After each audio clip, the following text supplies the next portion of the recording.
I worked myself so hard that I turned a person this fucked up into this motherfucker right here.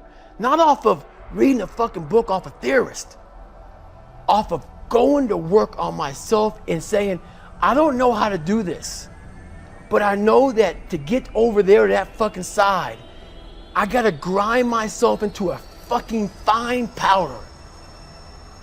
And I did it. Hey everybody, welcome to Impact Theory. Our goal with this show and company is to introduce you to the people and ideas that will help you actually execute on your dreams. All right, today's guest is widely recognized as the toughest man alive. The only member of the U.S. Armed Forces to complete SEAL training, the U.S. Army Ranger School, where he graduated as enlisted honor man, and the Air Force Tactical Air Controller training. He entered Bud's Hell Week 3 times in 1 year, completing it twice despite a seriously damaged knee, multiple stress fractures, and a hernia. He served in combat in Iraq, was the bodyguard for the Iraqi Prime Minister, completed an ultra marathon with pneumonia, and once held the Guinness World Record for most pull-ups in 24 hours with 4,030. All in all, he's completed over 60 endurance and ultra-endurance events, often winning or at least placing in the top 5. And when he was asked how he's been able to accomplish so much, he says simply that he hated what he saw in the mirror enough to make a change. Having grown up bullied and abused both physically and mentally, by the time he graduated high school, he was, by his own admission, broken and weak. But instead of accepting that, he turned inward, stopped saying woe is me, and got to work becoming the man he wanted to be.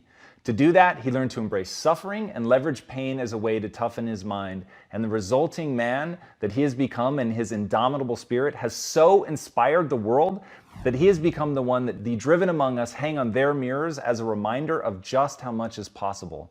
As iconic NFL coach Pete Carroll said, "In my pursuit to understand and learn from the greatest competitors in the world, he is the one that sets the standard."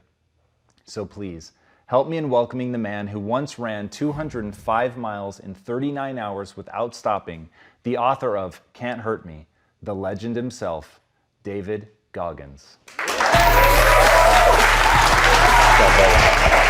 Welcome back, man. Thank you. Thank you.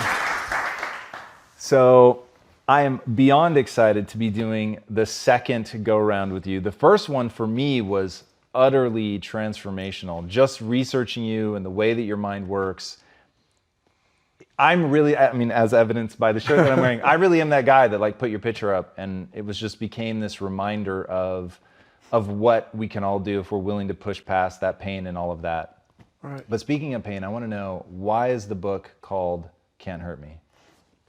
There's some inside fuck yous to people in there, but it's an overall message to people that we're all, a lot of us are going through a hard time in life. Some people have been bullied. Some people are just stressed out. Some people are insecure. Some people are fat and overweight. And the world puts a lot of this shit in your mind. It's not just you. Yeah, you help it. And my whole thing is about, I had to develop a mindset that was indestructible. I had to armor plate my mind. And it's about what you're saying to yourself, but it also comes with work. So whenever I was getting beat down, physically, mentally, spiritually, whatever I was going through, just saying, I would put, you can't hurt me. Can't hurt me just became a message I would say to myself. And that's just kind of where it comes from. What I find so interesting is your concept of the governor, that basically, I have the chills, that an expert is somebody who's going to tell you what your limits are, rather than the person that's out there practicing getting you beyond the limit. So what is the governor, and how do we strip it out of our lives? I believe that most human beings are only living at about 40% of their capability. So the mind has a governor, like a car. If you're driving a car and the car has a governor on it, the car may say 130 miles an hour, but the governor is set for 91. Once that governor sets in, you get to 91, that car starts doing this. The car wants to go. The car wants to go, but that fucking factory said, we're not going past 91. We have a factory, a nice governor in our brain, and it's the survival mechanism. It protects us from pain and suffering. The second we feel that shit, our mind says, oh no, this isn't fun. We should back off. We should sit down, find something more comfortable.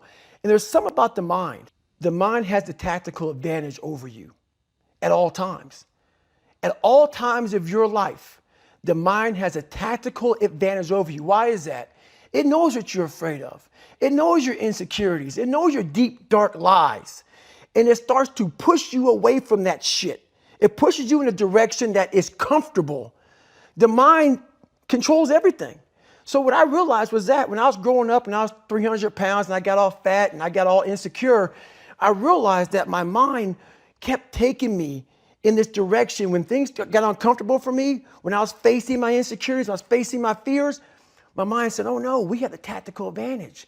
We need to get you, separate you from this feeling over here. Life's all about feelings. We want the happy feeling. We don't want that feeling of this sucks. Why am I here? And you don't have any, so you can't answer those questions, so you leave.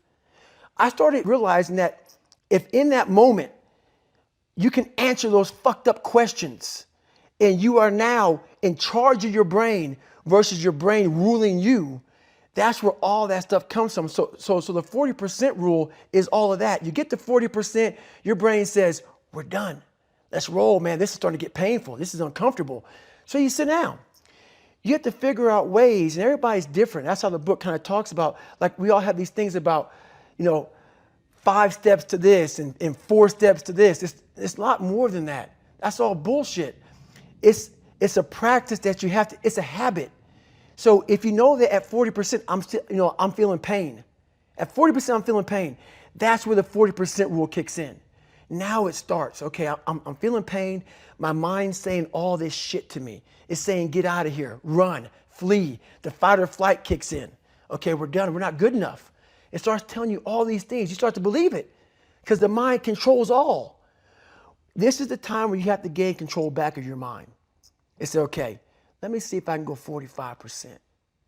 And once you start giving yourself more and more hope and start realizing, okay, the mind starts to be, okay, what are you doing? We're supposed to be going right and you're going left. You start then controlling your mind. Start finding more in yourself. And then it goes from 40% to a lot further than that.